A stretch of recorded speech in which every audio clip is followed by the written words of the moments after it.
speech is on. This is Project 2. He's Entertaining Speaker's Manual.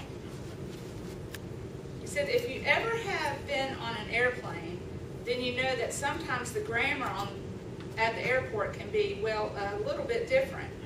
In this 5 to 7 minute speech entitled Airplane English, Tom Baker calls attention and attempts to translate some of the unique and silly ways our language is used in the airport.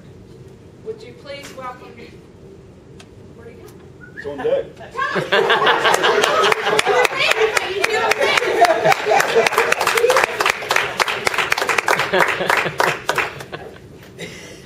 Good morning, everybody. Good morning. How many of you have ever been in an airport and gotten on an airplane? Really? You've gotten on an airplane. Oh, okay. Was it a little chilly out there? Isn't it amazing how once you get to the airport, what we know for English starts to change a little bit? And really, that's where it starts, isn't it?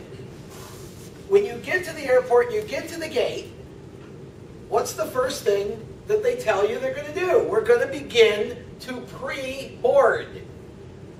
Well, let's think about pre for a second, shall we? There's only 2 states that an oven can exist in. Heated or unheated. There is no preheat the oven. The prefix pre is unnecessary English. We're going to pre-board.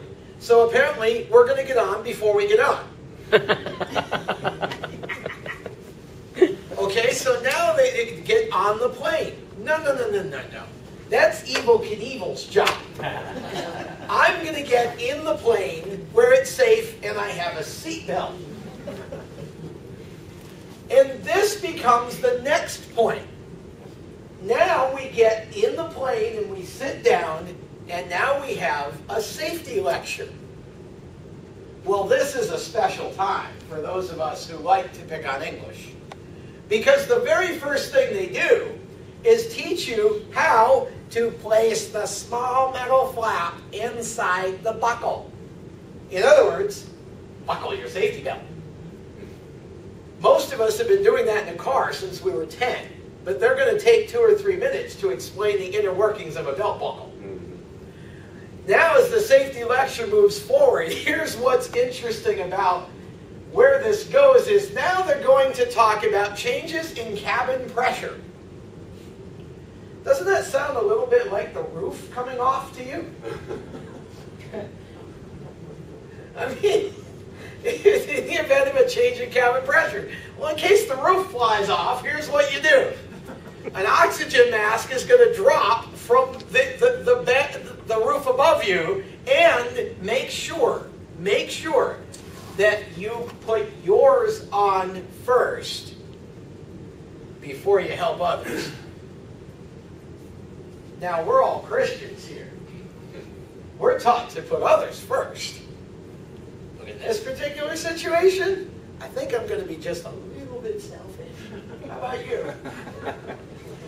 Now, then they want to tell us to check around our seating area, translation, seat, area, not needed. Check around our seat for things we might have brought on board. I don't know about y'all, but I'm not going to bother checking for my Bob Dylan record collection, because I probably didn't bring that on the plane with me. I'm going to check for things I know I brought on board. Check around your seating area for things you might have brought on board. Okay, check around your seat for stuff you brought. Don't leave anything on the airplane because you'll never see it again. It's basically the translation. And then they're going to tell us that this is going to be a non-stop flight. Non-stop flight. Generally, I prefer that my flight stop? Preferably at the airport where I'm headed to? Now, I'd be a little bit dismayed if the plane decided to stop in the middle of the Atlantic Ocean, but I want my flight to stop.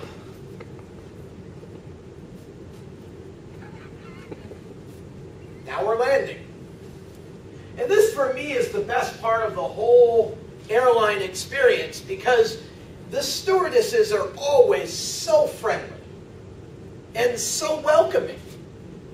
In fact, they actually are the welcoming committee for the city in which you're flying into. Now let's think about this for a minute. The first thing they want to tell us is, the local time is. Well, I hope so. What time would I expect them to give me? The time in Sydney, Australia? The local time is. And for that matter, let's think about this. She's on the flight with me. She's just arriving as I am. And yet she's welcoming me as if she were the queen of the city. Does anyone find this a little awkward? We'd like to welcome you to New York, where the local time is 7:30 a.m. We hope you enjoy your stay in New York or wherever your final destination is. I don't know about y'all, but I don't like any word that even relates to the word final when we're talking about airports, airplanes, and flying. But they don't stop there. After they talk about final destination, then they get you one last time. And here it is. Please continue to observe the no smoking signs until you are well inside the terminal.